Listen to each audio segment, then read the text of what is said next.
साल 2024 अपने तमाम तर हशर सामानियों के साथ अपने इख्तिताम की जानिब गामज़न है। ये साल दुनिया बिलखुसूस पाकिस्तान के लिए इंतहाई हंगामा खेज रहा। साल का आगाज वतन अजीज में इलेक्शन माइनस बल्ले से हुआ, जिसके आफ्टर शॉक से अभी तक मुल्क हिचकोले खा रहा है। शहबाज शरीफ की क़यादत में मुल्क डिफॉल्ट होने से तो बच गया, लेकिन इसकी भारी कीमत पाकिस्तान के अवाम ने चुकाई। ये बानी PTI के लिए भी बहुत भारी साबित हुआ। जहाँ उन्हें साइफर और इद्दत केस में रिलीफ मिला, वहीं उन्हें दीगर हाई प्रोफाइल केसेस में मुजरिम डिक्लेयर किया गया। जनरल फैज की गिरफ्तारी ने मुल्की सियासत को जिस तरह हिला के रख दिया, उसकी नजीर शायद तारीख में कम ही मिलती है। पार्लियामेंट की सबसे बड़ी कामयाबी 26वीं आईनी तरमीम को करार दिया जाए तो गलत न होगा। बिलाशुबा इस तरमीम की वजह से बैलेंस ऑफ पावर का टिल्ट पार्लियामेंट की तरफ हुआ। PTI के लिए ये साल एहतजाज का साल साबित हुआ। दूसरी जानिब आलमी उफक पर डोनाल्ड ट्रंप की दोबारा एंट्री, इसराइल ईरान प्रॉक्सी जंग, यूक्रेन की प्रॉक्सी जंग, बांग्लादेश में रिजीम चेंज जैसे वाकयात देखने को मिले। सवाल यह है कि 2025 का साल कैसा रहेगा? क्या हुकूमत और PTI के दरमियान मुज़ाकरात के नतीजे में इमरान खान को अडयाला से रिहाई का परवाना मिल जाएगा? सेम पेज रहेगा? ट्रंप की दूसरी टर्म आलमी सियासत को कितना मुतासिर करेगी? ईरान और इसराइल के माबैन हकीकी शोडाउन होगा? इन तमाम मौज़ूआत पर गुफ्तगू करेंगे नजम सेठी। अस्सलाम वालेकुम। सेठी से सवाल के साथ मैं हूं सैयद आयशा नाज, मेरे साथ मौजूद है नजम सेठी साहब। अस्सलाम वालेकुम। सेठी साहब, दिसंबर डिसेंट कर रहा है, छुट्टी के लिए हाँ आज इस हफ्ते का यानी साल का आखिरी शो है, तो फिर हम अगले साल ही मिलेंगे ना? अगले साल हाँ, आप नाजरीन के साथ तो अगले साल मिलेंगे। लेकिन कैसा आप फील कर रहे हैं साल के आखिर में? होपफुल हैं या ला ताल्लुक हैं या ना उम्मीद हैं? अगर मैं कहता हूँ कि तो होपफुल हूँ, तो होप के ऊपर ही तो दुनिया कायम है। अच्छा, अगर मैं कहता हूँ कि होपफुल नहीं हूँ तो लोग मायूस हो जाएंगे शुरू में ही, और शुरू में ही कहेंगे लो जी। तो मुश्किल साल गुजरेगा। अच्छा, it's going to be a difficult year. Okay, चले यहाँ तो बहुत से सवाल जहन में आते हैं। बहुत से सवाल यहाँ यूँ जहन में आते हैं कि 2024 भी एक डिफ़िकल्ट साल था। जब ये शुरू हुआ तो सबको इलेक्शन से उम्मीद थी कि पाकिस्तान में जो सियासी इंतशार है वो इलेक्शन होते साथ ही गायब हो जाएगा या किसी हद तक स्टेबिलिटी ज़रूर आएगी। लेकिन ये पूरा साल हंगामों में गुजरा। PTI के बानी गिरफ़्तार पिछले साल से हैं। इस साल उनकी रिहाई की उम्मीदें थी, जिसके लिए PTI बार बार एहतजाजी सियासत के लिए मैदान में उतरी, लेकिन कामयाब नहीं हो पाई और वो रिहा भी नहीं हो पाए। तो अगले साल से जो उम्मीद है वो 2 जनवरी को सियासी मुज़ाकरात का दूसरा दौर शुरू होने जा रहा है और उसको लेकर इस वक्त सभी मुतहरिक हैं। हुकूमत और अपोजिशन के दरमियान इन मुज़ाकरात के नताइज से नए साल का आगाज़ होगा। तो मुझे आपसे ये जानना है कि आपके ख्याल में ये मुज़ाकरात नतीजा खेज़ होंगे? अगर होंगे तो क्या होगा और अगर ना हुए तो क्या होगा? देखिए, ख्वाहिश तो सभी स्टेक होल्डर्स की है कि मुज़ाकरात कामयाब हों और स्टेबिलिटी आए और ये जो सियासी बहरान है ये ख़त्म हो। मगर मेरा ख़्याल है कि स्टेक होल्डर्स को पता नहीं है कि आगे कैसे बढ़ा जाए। इमरान खान साहब अभी तक पीछे हटने के लिए तैयार नहीं है, इस्टेब्लिशमेंट पीछे हटने के लिए तैयार नहीं है। हुकूमत हुकूमत चाहती है कि जो भी हो 4 साल और मिल जाए। तो इसलिए मुश्किल हालात आ रहे आगे। ये मुज़ाकरात जो हैं ये चलेंगे ऑफ एंड ऑन, चलेंगे फिर टूट जाएंगे, चलेंगे फिर टूट जाएंगे, और ये सारा साल ऐसे ही चलता रहेगा। क्या कोई फैसला कुन नतीजा निकलेगा? निकल सकता है अगर खान साहब पीछे हटे थोड़ी देर। अच्छा। इस वक्त मैं समझता हूँ कि एक हद से खान साहब की पोजीशन बड़ी स्ट्रॉन्ग है और एक हद से उनकी पोजीशन बड़ी कमज़ोर है। स्ट्रॉन्ग इसलिए है कि अवाम अभी तक उनके साथ, कमज़ोर इसलिए है कि बाकी सारे जो स्टेक होल्डर्स हैं इस मुल्क के उनके ख़िलाफ़। देखिए ना, दोनों बड़े पावरफुल फोर्सेस हैं। अवाम एक तरफ सपोर्टिंग हिम और दूसरी सारी सियासी जमातें, एस्टैब्लिशमेंट, सारी business community, everyone is against him. I mean business community का हाल देखें ना, जिस दिन खबर आती है कि खान साहब को शायद कोई रिहाई हो जाए तो स्टॉक मार्केट गिर जाती है एंड सो ऑन। तो अब बात यह है कि इतना आसान नहीं होगा ये बहरान को ख़त्म करना। अच्छा, तो ये उम्मीद रखना कि खान साहब जो है वो फाइनली फ्री इन आज़ाद हो जाएंगे और ये सारी जंजीरें टूट जाएंगी और नए इलेक्शंस हो जाएंगे अगले साल, ये बिल्कुल मुमकिन नहीं है। अच्छा, कि इसकी उम्मीद भी नहीं रखनी चाहिए क्योंकि ये अनरियलिस्टिक चीज़ है। और इसके बहुत से असरात नज़र आ रहे हैं। एक तरफ एस्टैब्लिशमेंट की तरफ से आपने ISPR की बातें सुनी ली, उन्होंने वाज़े कर दिया कि उनकी तरफ से कोई नरमी नहीं है। वो जब तक खान साहब माफ़ी नहीं मांगेंगे और तस्लीम नहीं करेंगे कि इनका हाथ था मई 9 में, उस वक़्त तक ये बात आगे नहीं बढ़ेगी। उस दूसरी तरफ नून लीग की हुकूमत भी और पीपल्स पार्टी की हुकूमत भी मेरा ख़्याल है वो लिप सर्विस कर रही है मुज़ाकरात को, मगर उनका कोई ख़ास ख्वाहिश नहीं है। ख्वाहिश नहीं है, नहीं। दुआ कर रहे हैं वो तो कि मुज़ाकरात कामयाब हो जाए। बल्कि राना सनाउल्लाह तो नेक्स्ट लेवल पे जाके कुछ बातें कर रहे हैं, उनका मशवरा सुने। हाँ सुने जी, हम पूरे खुलूस से जो है वो इसको कामयाब करना चाहते हैं।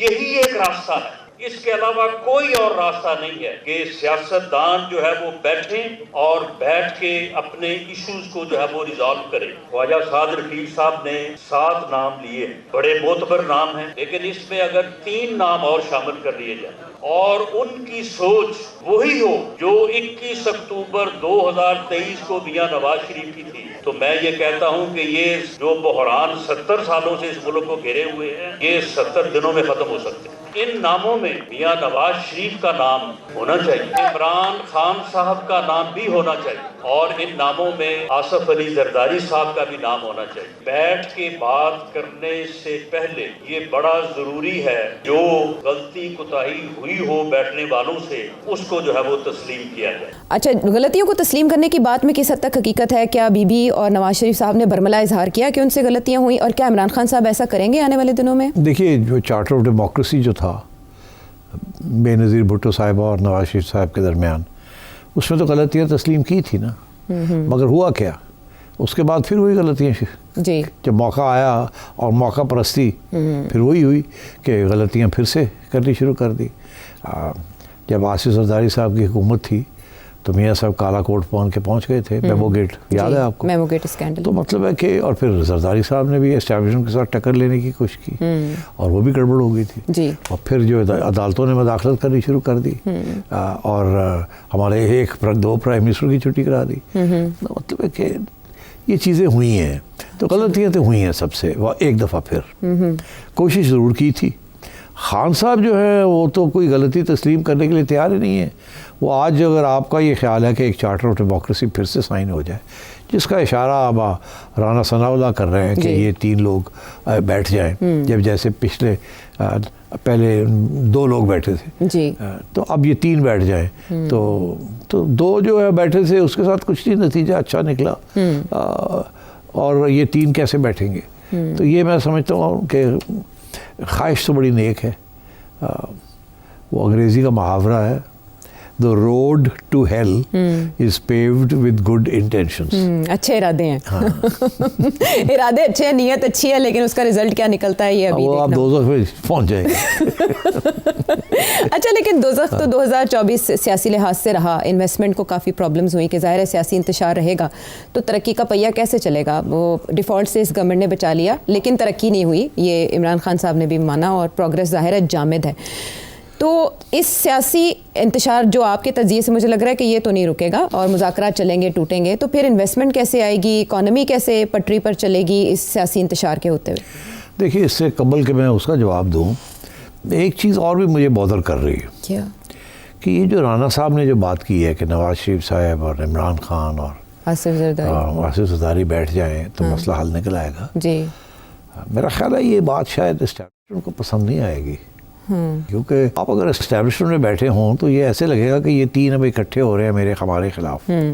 जैसे COD से भी ऐसे ही लगा था, यही इंप्रेशन आया था। बिल्कुल, COD से भी ऐसी इंप्रेशन था। तो अब बात ये है कि ये मुमकिन भी नहीं है कि ये तीनों इकट्ठे होकर बैठेंगे। मियाँ साहब नहीं बैठेंगे, जरदारी साहब नहीं बैठेंगे और इमरान खान साहब नहीं बैठेंगे। और अगर बैठेंगे तो फिर बात ये 2 पार्टीज़ जो हैं ये वही करेंगी जो इस्टेब्लिशमेंट चाहती है ये बात करें। ये भी मैं आपसे कह दूं। अच्छा। ये अब आज़ाद हस्तियाँ नहीं हैं, इसलिए ये अब इमरान खान साहब भी इस चीज़ को पहचानते हैं। तो अगर ये बैठते हैं इकट्ठे तो उसमें इमरान का बहुत फ़ायदा है, इनका नुकसान है। अच्छा। या तो ये हो कि इनको 3 साल खान साहब और दे दें, जो वो तो कभी भी नहीं देंगे। वो 17 महीने हो गए उनको जेल में, ठीक, और अब तो और भी वो सख्त अंदाज में बात कर रहे हैं जी कि जी अब मैं तो चाहता हूँ कि मेरे दोस्त यार और मेरे साथी और मेरे पार्टी के कारकुन जो हैं वो जेलों से बाहर निकले, मुझे कोई फ़र्क नहीं पड़ता, मैं तो बैठा हूँ, मुझे कोई शौक़ नहीं है बनी गाला जाने का, एंड सो ऑन। तो आई थिंक ये मामला चलेगा। अच्छा। ये मामला तय नहीं होगा। सो फॉर प्रेडिक्शन इज़ के खान साहब की रिहाई हो सकती है 2025 में। हाँ, वो 2025 में रिहाई हो सकती है, मगर क्या मामला तय हो जाएगा? मामला तय तो उसको कहते हैं ना आयशा, जिसमें इलेक्शन की डेट तय हो जाए और पार्लियामेंट, उस वक्त तक पार्लियामेंट को कैसे चलाना है जब तक इलेक्शन नहीं होती, और वो किस किस्म की इलेक्शन होगी, ये चीज़ें तय करने वाली हैं जी। और कुछ चीज़ तय करने वाली नहीं है। खान साहब अगर का जो डिमांड है वो यही है कि एक नई इलेक्शन कराई जाए और मैंडेट वापस किया जाए, और वो समझते हैं वो जीत जाएंगे तो मैंडेट इस तरीके से वापस हो जाए जी। ये नहीं वो समझते कि जी उनके हवाले गवर्नमेंट कर दी जाए। इन हालात में ऐसे गवर्नमेंट कैसे चलेगी? तो एक फ्रेश इलेक्शन या फ्रेश मैंडेट की ज़रूरत वो इनको नहीं देंगे। इसलिए मैं समझता हूँ कि रिहाई का इसके साथ ताल्लुक़ नहीं है, वो एक नरमी दिखाने के लिए अदालतों के ज़रिए खान साहब की रिहाई हो सकती है। और अगर खान साहब फिर ये लॉन्ग मार्च और इस किस्म की बातें करेंगे तो वो रिहाइयाँ जो है कैंसिल भी हो जाती हैं, बेलें कैंसिल भी हो जाती हैं, नए केसेस भी बन जाते हैं, and so on and so fourth. But I think कोशिश की जाएगी कि खान साहब को किसी तरीके के साथ मनाया जाए, डायरेक्टली एंड इनडायरेक्टली, कि जी आप लंबी बात करें हमारे साथ, आहिस्ता आहिस्ता आपकी सहूलतें आपको वापस मिल जाएंगी, मगर तस्लीम 2 बातें करें। एक ये कि अब मल्टी पार्टी सिस्टम चलना है, यहाँ 1 पार्टी सिस्टम नहीं चलेगा, नंबर 1। नंबर 2, इलेक्शन जो है 2-3 साल नहीं होगी, उसके बाद देखा जाएगा, जब होगी वो हम बात डिस्कस कर लेते हैं आपसे। अभी खान साहब उस मूड में नहीं है, अभी भी वो समझते हैं, और अब तो मेरा वो समझते हैं कि डोनाल्ड ट्रंप को तो आने दो ना, अवाम मेरे साथ है, डोनाल्ड ट्रंप आने दो, एक धक्का और लगाते हैं ना डोनाल्ड ट्रंप के ज़रिए, फिर देखते हैं कि उन्होंने 2 धक्के तो लगा लिए हैं, ठीक है ना जी, वो फेल हो गए हैं। अब वो डोनाल्ड ट्रंप की इंतज़ार कर रहे हैं कि डोनाल्ड ट्रंप आएगा तो शायद तीसरा धक्का लग जाए।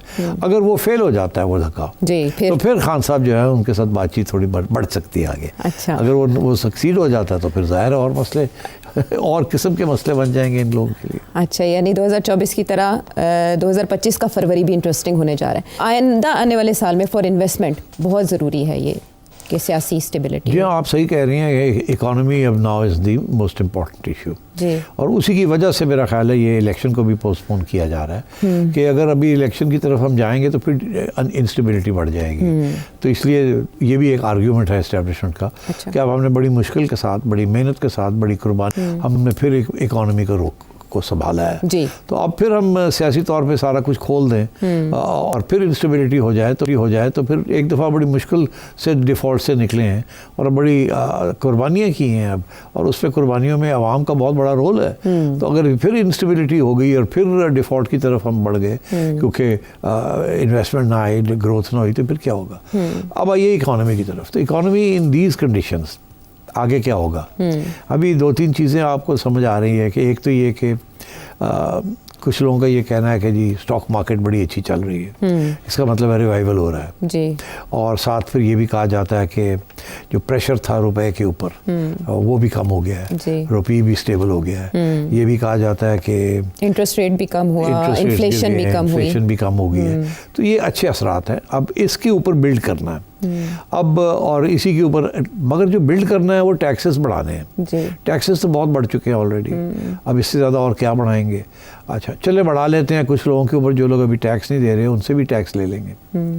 अगर सवाल ये है कि क्या ग्रोथ होगी कि नहीं होगी? ग्रोथ अगर नहीं होगी तो मुलाजमतें नहीं मिलेंगी, ठीक है, और अगर एम्प्लॉयमेंट नहीं बढ़ेगी तो तंगी होगी हर एक को, तो वो ग्रोथ कैसे होगी? अब इनका ये ख्याल है कि इंटरेस्ट रेट्स गिरा दिए हैं, जो लोगों ने कर्ज़े लेने हैं उनके लिए आसान हो जाएगा। कर्ज़े लेके बैंकों से बिजनेसमैन जो है वो फिर से एक दफ़ा इंडस्ट्री लगाएंगे, मैन्युफैक्चरिंग शुरू करेंगे और कारोबार चलने लगेगा। मगर साथ साथ डरते भी हैं कि अगर कारोबार फिर से एक दफ़ा शुरू हो गया और बढ़ने शुरू हो गया तो फिर महंगाई फिर शुरू हो जाएगी, क्योंकि जैसे ग्रोथ होती है तो महंगाई भी साथ साथ होती है। तो इस किस्म के इनके इश्यूज़ हैं। मगर जो रियल इशू है वो ये है कि इंटरेस्ट रेट्स आपने गिरा दिए, चलो बैंकों से लोगों ने कर्जे भी ले लिए, ठीक, कुछ हद तक तो ग्रोथ हो जाएगी। अभी 1-1.5% है तो 3-1% भी हो सकती है, 3.5 भी जा सकती है, पर उसके साथ आपके मुल्क के मसाइल हल नहीं होते। इस मुल्क के मसाइल नहीं हल होंगे जब तक 8-10 साल के लिए 7-8%, 9% ग्रोथ नहीं होगी, जिसका कोई इम्कान नहीं है। जिसका ये मतलब है जो लॉन्ग टर्म बहरान है वो तो बढ़ रहा है, कम नहीं हो रहा। लगता है ऐसे है कि जी फिर से कुछ ठीक होने लगा है, मगर वो जो जिस किस्म की आपको तरक्की चाहिए वो तरक्की बिल्कुल नज़र नहीं आ रही। वो क्यों नहीं नज़र आ रही? वो इसलिए नहीं नज़र आ रही कि सिर्फ बैंकों के लोन के साथ ये मईशत नहीं चलेगी, वो एक हद तक चलेगी, इससे आगे नहीं जाएगी। जब तक बाहर से यहाँ पैसा नहीं आएगा और वो इंडस्ट्री में नहीं लगेगा और मैन्युफैक्चरिंग में नहीं लगेगा और आपकी एक्सपोर्ट्स नहीं बढ़ेंगी, उस वक्त तक यहाँ तरक्की नहीं होगी, इकॉनमी नहीं बढ़ेगी।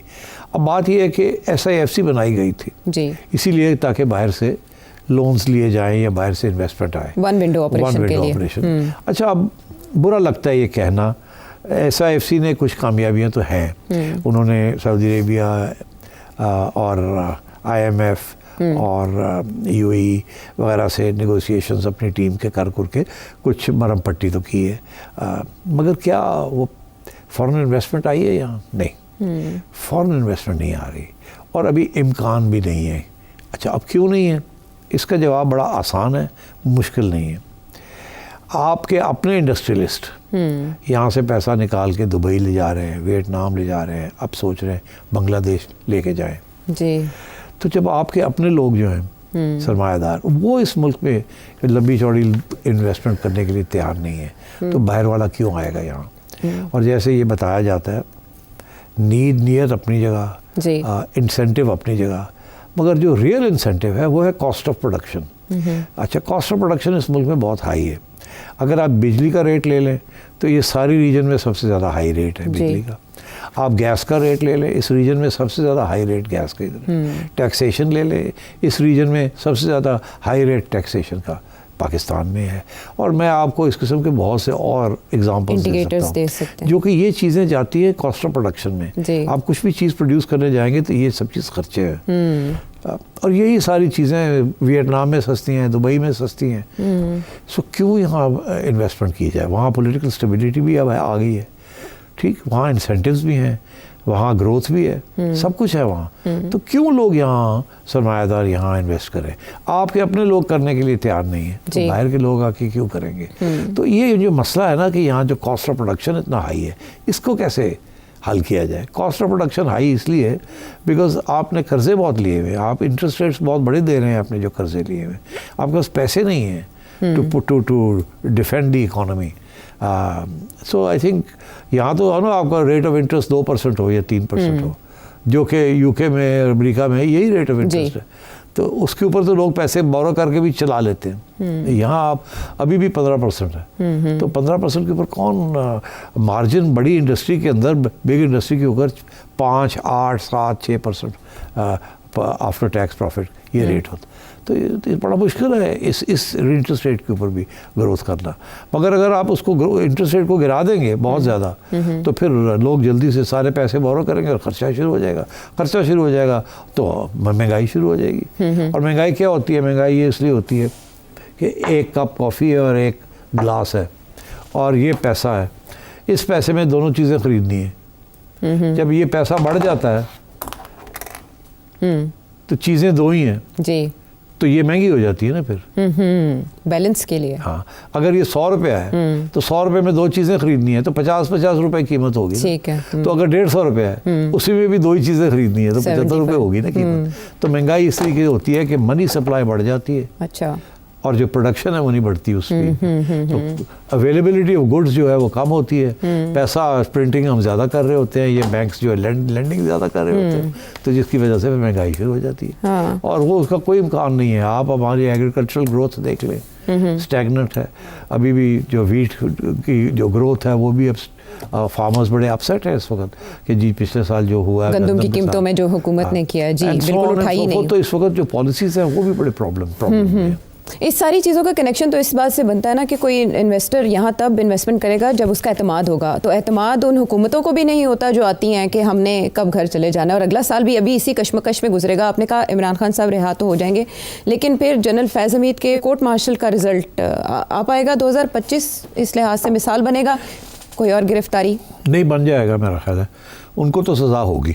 अच्छा, मगर मेरा ख्याल है कुछ चीज़ें खुली छोड़ देंगे ताकि खान साहब के ऊपर एक तलवार लटकी रहे। अच्छा, अगर वो खान साहब बात नहीं मानेंगे तो फिर उनको ले जाएंगे वहाँ। What about security issues of the region and country? हाँ, तो अब आइए आपके, एक तो ये हो गया मईशत, जी हो गया। अब आइए इंटरनल सिक्योरिटी।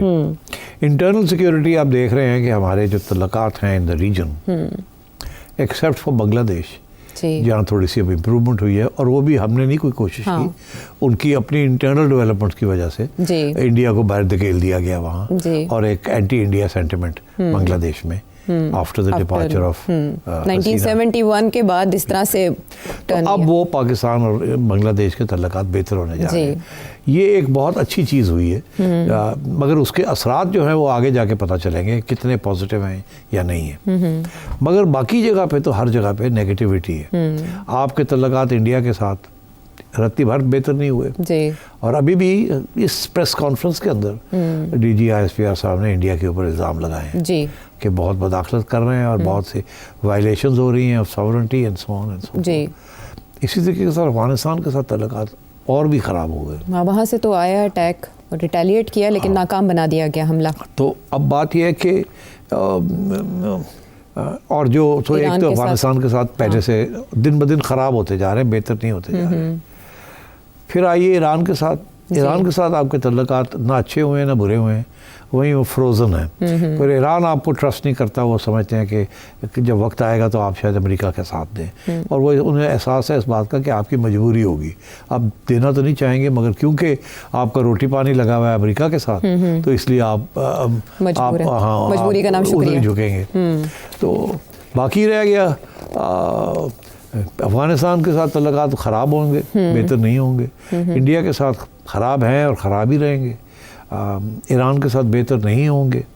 और ईरान तो चाहेगा ना कि जब इजराइल और अमेरिका उसके ऊपर हमला करें तो आप इमरान की साइड लें, और मेरा ख्याल है आप चुप करके बैठ जाएंगे तो ज़ुबानी कलामी थोड़ी बहुत हो जाएगी, मगर ईरान के साथ खड़े नहीं होंगे आप। और फिर पीछे और कौन सी रीजन में कौन रह गया? आप पाकिस्तान के अमेरिका से ताल्लुकात हमेशा ही ज़ाहिर है। अब ये कि let's cross the seas. Europe के साथ आपका कोई ना अच्छा होगा ना बुरा होगा, ऐसे ही चलेगा। अच्छा, वैसे भी आपकी डिपेंडेंसी यूरोप में सिवाय वो एक GSP+ वो थोड़ा बहुत आपको कंसेशन मिली भी है ऑन ट्रेड, बाकी खास आपकी स्ट्रेटेजिक सिक्योरिटी के साथ कोई तल्लक नहीं है। तल्लक अमेरिका का है आपका और चाइना का है जी। तो अब इस रीजन में चाइना के और आपके रिलेशंस बेहतर नहीं हुए। चाइना के और आपके रिलेशंस खान साहब के ज़माने में ख़राब हो चुके हैं, क्योंकि खान साहब के ज़माने में अमेरिकन प्रेशर की वजह से और IMF की वजह से चाइना के जो सिपेक प्रोजेक्ट्स हैं वो थोड़े बहुत रुक गए थे और चाइना बड़ा नाराज़ था जी। वो एक मजमून आ गया था फाइनेंशियल टाइम्स में अब्दुल रज़ाक दाऊद साहब का। उसके बाद क्या हुआ कि फिर से एक दफ़ा बेहतरी शुरू हुई, डेवलपमेंट शुरू हुई, मगर क्योंकि ये जो अटैक्स हो रहे थे चाइनीज़ के ऊपर, उसके साथ सारा कुछ रुक गया। और अब ये डेवलपमेंट हो रही है कि चाइनीज़ कह रहे हैं कि हम अपनी सिक्योरिटी का खुद इंतज़ाम करना चाहते हैं, अगर आप नहीं कर सकते तो हम ये कहते हैं नहीं हम ही करेंगे। फिर अब डिस्कशंस हो रही हैं कि क्या चाइना और पाकिस्तान मिल के कोई जॉइंट सिक्योरिटी फोर्स बनाएं। मामला रुका हुआ है आगे, और चाइना के ऊपर भी और पाकिस्तान के ऊपर भी, और ये कुछ ख़ास समझ नहीं आ रही कि पाकिस्तान कैसे उस प्रेशर को बर्दाश्त करेगा।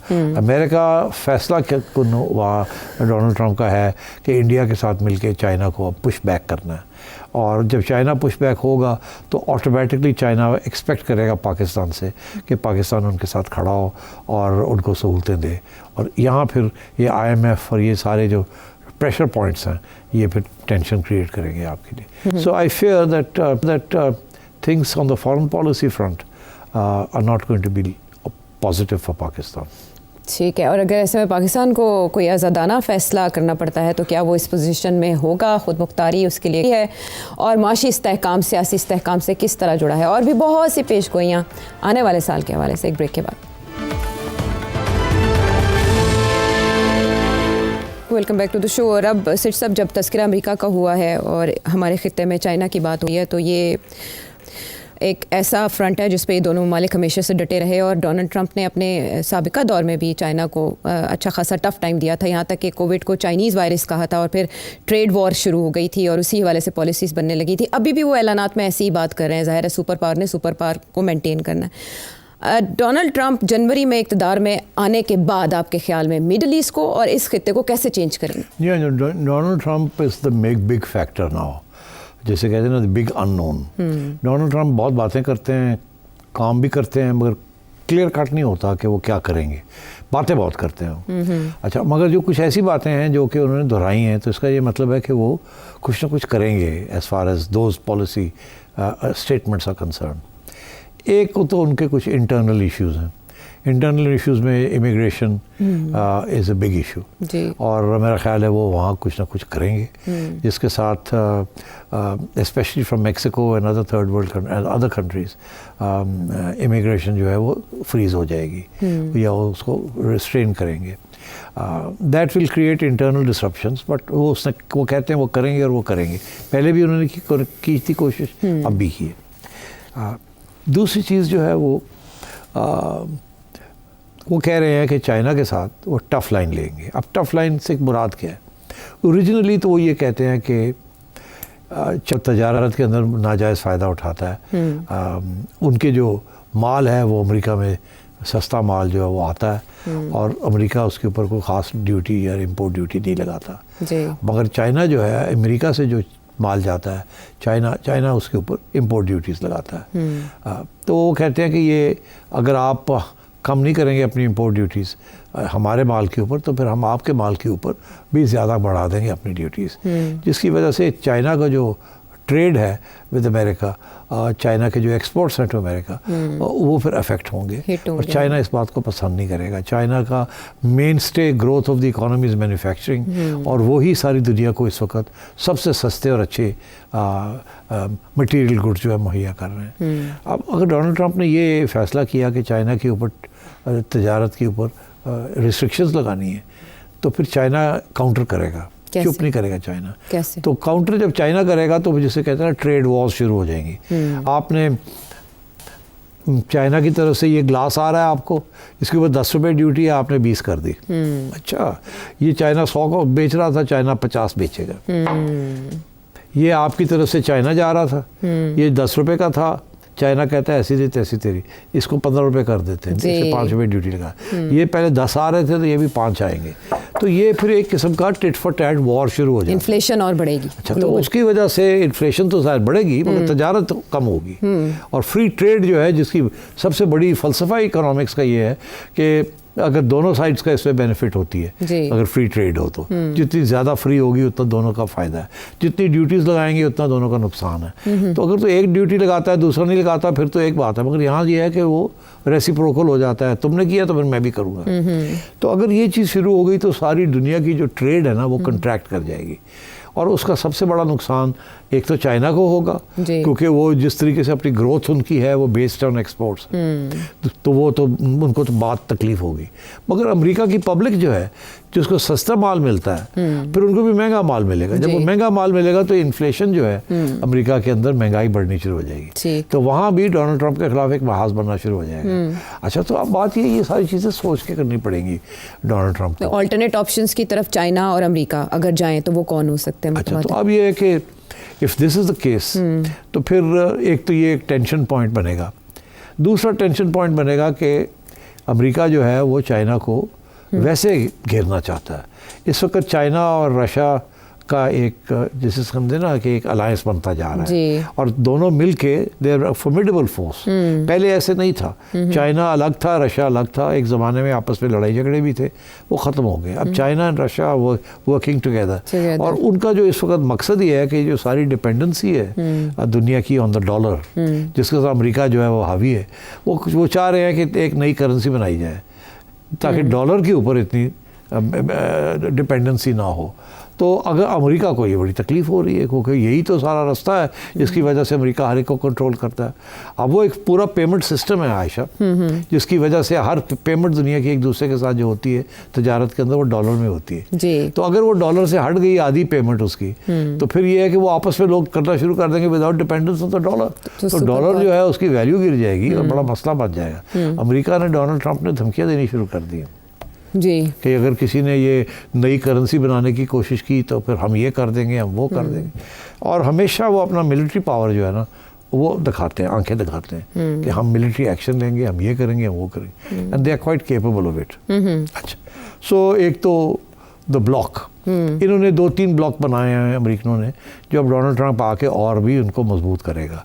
एक तो जो ब्लॉक बना रहे थे ब्रिक्स वाले जी, वो अब ब्रिक्स वाला जो ब्लॉक है वो बढ़ता जा रहा है और डोनाल्ड ट्रंप को बड़ी तकलीफ हो रही है कि ये तो चले 4 मुल्क थे, फिर 5 हुए, अब 13 हो गए या 14 हो गए, तो ये तो एक बड़ा ऑल्टरनेटिव ब्लॉक बनता जा रहा है away from the West. It's all South Asia and beyond, इस तरफ South East Asia and China, Russia.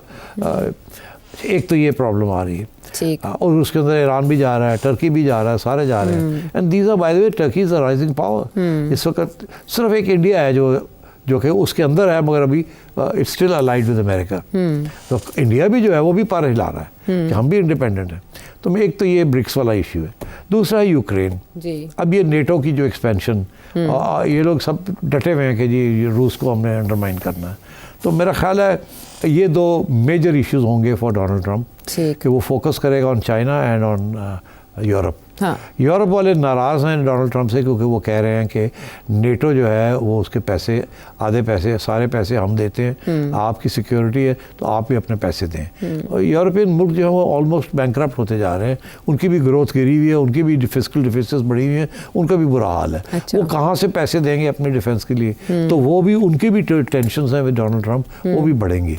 सो मैं समझता हूँ कि इस किस्म के इश्यूज़ इंटरनेशनली भी आ रहे हैं कि जो सिस्टम है इंटरनेशनल वो हिल रहा है। पुराने अलायंसेस टूट रहे हैं, नए अलायंसेस समझ नहीं आ रही कहाँ बनना है क्या नहीं बनना। ठीक है। डेमोक्रेसी इन मुल्कों में थी जिसकी वजह से सारे जुड़े हुए थे, अब डेमोक्रेसी हर जगह पे पीछे हट रही है और डिक्लाइन और राइट विंग पॉपुलिज्म अमेरिका में भी और जर्मनी में भी और ऑस्ट्रिया में भी और फ्रांस में भी, ये सारी जगह पे राइट विंग पॉपुलिज्म आ रही है। ठीक है। और मगर अमेरिका में तो ये मार्जिनली लेके वोट्स लेके ये आ गए हैं गवर्नमेंट के अंदर, मगर यूरोप के अंदर इतनी उनके पास मेजॉरिटीज़ नहीं है। सो वहाँ की जो इकोनॉमीज हैं will have to depend on coalitions. वो प्रॉब्लम हो रहा है उनको, वो कोलिशंस बनाने में, वो चल नहीं रही है उनकी इकोनॉमीज। जहाँ हर जगह जहाँ कोलिशन होती है, पार्टनर्स 2-3 होते हैं तो बड़ा मुश्किल हो जाता है चलाना। तो ये political system of democracy, elections, voting, it's all coming under a crisis internationally. ठीक। अच्छा, ये तो वो फ्रंट्स आपने गिनवाए जहाँ वॉर या क्लैश के चांसेस हैं, लेकिन डोनाल्ड ट्रंप के साबिका दौर में उनके एक्शंस ने जो बोला वो अफगानिस्तान से पुल आउट था, और इसके अलावा अब्राहम अकॉर्ड के ज़रिए उन्होंने मिडिल ईस्ट में एक नई लहर चलाने की कोशिश की जो उनके जाने के बाद उस तरह से बढ़ नहीं सकी, और फिर ये अटैक हो गया हमास की जानिब से पिछले साल। लेकिन अपनी तकरीर के दौरान उन्होंने ये कहा था कि वो इनके तस्फिये के लिए कोशिश करेंगे। तो पर्सनल लेवल पर जो उनके ताल्लुकात हैं, रशिया यूक्रेन वॉर और मिडिल ईस्ट में जो इस वक्त जंग के आसार हैं, उनको बुझा पाएंगे उस आग को? कोशिश करेंगे, मगर होगा नहीं इतनी आसानी से, बिकॉज यूरोप नहीं चाहता कि यूक्रेन का वॉर ख़त्म हो, वो चाहता है कि रशिया को डिफीट हो। डोनाल्ड ट्रंप चाहता है कि कुछ सेटलमेंट हो जाए, मगर यूरोपियंस ये नहीं चाहते। तो एक तो ये क्लैश रहेगा आपस के अंदर। दूसरी बात बड़ी इंटरेस्टिंग है कि डोनाल्ड ट्रंप जो है, इसके अलावा डोनाल्ड ट्रंप ने 2 बहुत दिलचस्प बातें की, बड़ी ख़तरनाक बातें की। एक तो लगता है कि मजाक कर रहे हैं या ताने दे रहे हैं, दूसरी तरफ बहुत ख़तरनाक है। एक तो वो कनाडा को जिन्होंने कहते हैं ना, सॉरी माफ़ करना